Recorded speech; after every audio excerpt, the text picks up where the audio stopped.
అక్క? అవును, అంతకంటే ఎక్కువ. ఆ రోజు ఊరు పారిపోతున్నా నేను రైల్వే స్టేషన్కి వెళ్ళాను. అక్కడి నుంచి ఎటాలలో తెలియని నాకు బాబాయ్ వాళ్ళు కలిశారు. ఏంట్రా సీను, ఈ టైంలో ఇక్కడేం చేస్తున్నావమ్మా? హాస్టల్లో ఉండడం ఇష్టం లేక ఇంట్లోంచి పారిపోయి వచ్చేసాను బాబాయ్. నాన్న, సీనుని కూడా మన ఊరు తీసుకెళ్ళిపోదా నాన్న? బాబాని కప్ప చెప్పనంటేనే వస్తాను. బాబాయ్ వాళ్ళ సొంత ఊర్లోనే సినిమా హాల్లో ఆపరేటర్ గా జాయిన్ అయ్యాడు.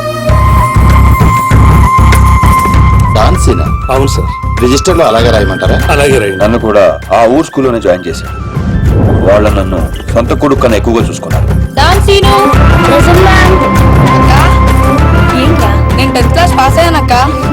నేను 10th పాస్ అయిన తర్వాత ఒక రోజు మా బాబాయ్ మా ఊరు తీసుకెళ్ళాడు. వాళ్ళు ఇక్కడ ఉండట్లేదండి, ఖాళీ చేసి ఎప్పుడో వెళ్ళిపోయారు. సీను పద. బాబాయ్ పనిచేసే సినిమా హాల్ ఓనర్ కొడుకు నర్సింగ్ మాచిరాజు మంచి స్నేహితులు. ఒకరోజు నర్సింగ్ మా అక్కను చూశాడు. వాళ్ళిద్దరి మధ్య పరిచయం పెరిగి అది ప్రేమగా మారింది.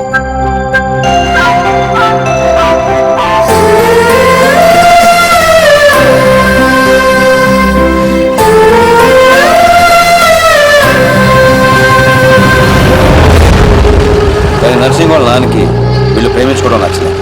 నేను ఆ అమ్మాయినే పెళ్లి చేసుకుంటా, నీకు ఇష్టమున్నా లేకున్నా. వాడు బాగా ఇష్టపడ్డాడు కదా, ఒప్పుకోండి. నేనేమన్నా కాదన్నానా? దాన్నే చేసుకో. నర్సింగ్ తో అక్క పెళ్లి సంగతి తెలిసిన మేము అందరం ఎంతో ఆనందపడ్డాం. కొడుకు ముందు పెళ్లి ఒప్పుకున్న పాండురంగారావు వెనకాల మాచిరాజుతో కలిసి కుట్ర పన్నాడు. పెళ్లికి ముందు రోజు రాత్రి లక్ష్మి,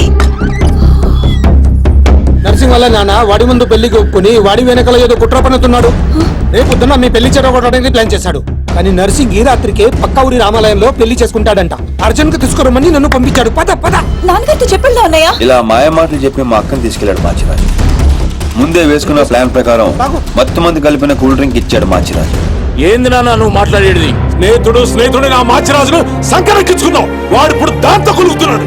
అయ్యా, ఆ మాచిరాజు నా కూతుర్ని ఎక్కడికో తీసుకుని పోయాడు. అయ్యా నేను నమ్మను. అయ్యా, ఆ మాసిరాజుతో సీతారామయ్య కూతురు లాస్ట్ బస్ వెళ్తుందయ్యా.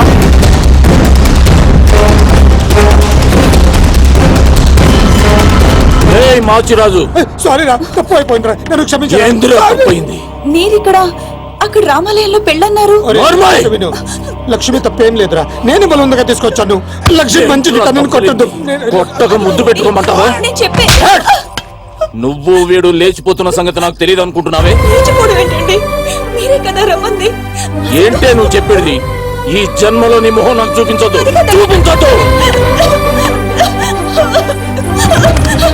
నా మాట నమ్మండి, నేను అలాంటి దాన్ని కాదు. మళ్ళీ కనబడ్డావో చంపేస్తాను.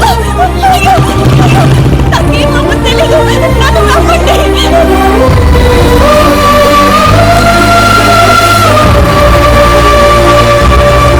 జరిగిన అన్యాయం తట్టుకోలేక మా అక్క తనతో పాటు తన కడుపులో పెరుగుతున్న బిడ్డను కూడా చంపుకోవాలనుకుంది.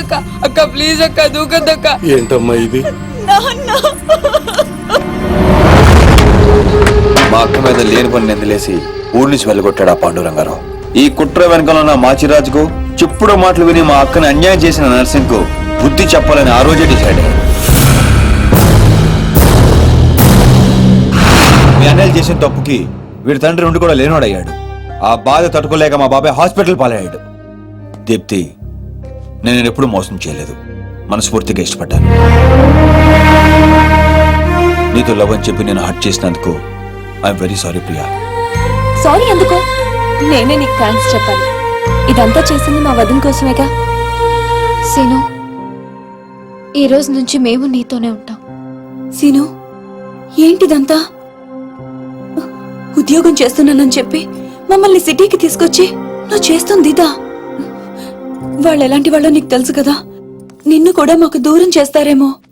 వద్దు, ఇక్కడి నుంచి వెళ్ళిపోదాం. లేదక్క, వాళ్ళని లైఫ్ తో ఆడుకున్నారు. గేమ్స్ నేను ఆడగలను, అందుకే మొదలు పెట్టాను. దానికి ఫినిషింగ్ ఎలా ఇవ్వాలో నాకు తెలుసు.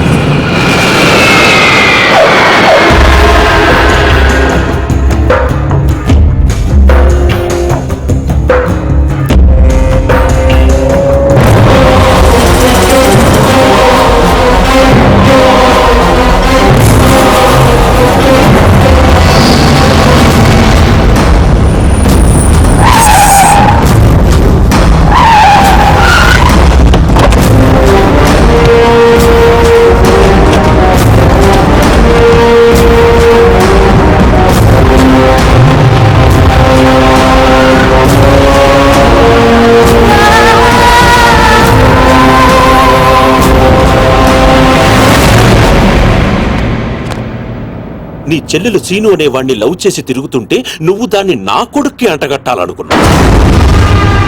నోటుకొచ్చినట్టు మాట్లాడకు దుగ్గల్ సార్, ఇదంతా చెప్పింది బట్టబాజిగాడా? చెప్పడం కాదు, డైరెక్ట్ గా చూపించి ప్రూవ్ చేశా. రేయ్ నీ నర్సింగ్ మాచిరాజు, నర్సింగ్ చెల్లి లవ్ లో ఉందని ప్రూవ్ చేశావు.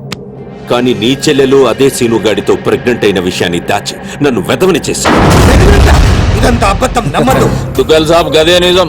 ఈ తూతెంబుల్ గాడు నా చెల్లెలకి వేసిన స్కెచ్ గది ఆన్ చెల్లెలకే తగిలింది. ఆగండి, బలైంది మీ చెల్లెలు కాదు, నా కొడుకు, నా పరువు. అసలు నిజమేంటో నాకు ఇప్పుడే తెలియాలి. ముందు ఆ సీను గాడిని పిలిపించండి, మొత్తం గేమ్ అర్థమవుతుంది. అరే ఏం లాక్ చేసినావు దుగ్గల్ సాబ్, ఇప్పుడే చేస్తా, మీకే నిజం అర్థమవుతుంది. సినుగడు విడిగల తెలుసు, పిలిపిస్తాను అంటున్నాడు.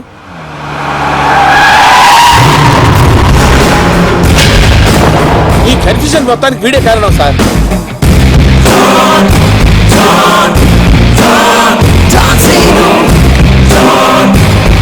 వాడు నిసాన్ 5315 లో దిగాడు సార్.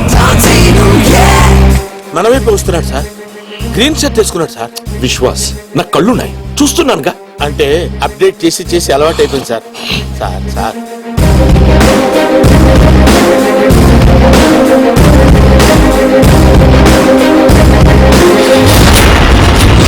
చెప్పు, నువ్వు లవ్ చేసింది ఈ నర్సింగ్ గాడి చెల్లెనని. సీను, ఈ తేడిది మగ్గానికి చెప్పు, వన్ ప్లానెట్ల రివర్స్ కొట్టినావు. నా చెల్లెలు ప్రెగ్నెంట్ అంటున్నారా? అది నిజమైతే నా పరువు మొత్తం పోతుంది. సును, నా చెల్లెలి లైఫ్ రా. చప్పుడు చేయవేం రా, నీ వెనుక నేనున్నా, భయపడకుండా నిజం చెప్పు. సార్ వీడు మూగోడేమో సార్, మధ్యలో వాడేవాడు. అంటే వీళ్ళలాగే అచ్చం ఇంకొకడు ఉన్నాడు సార్, వాడు చాలా నైస్ బాయ్ సార్. నిన్ను చంపా సార్. కొత్త కన్ఫ్యూజన్ తేవకు. అంటే వీడు వాడేనేమో. సును,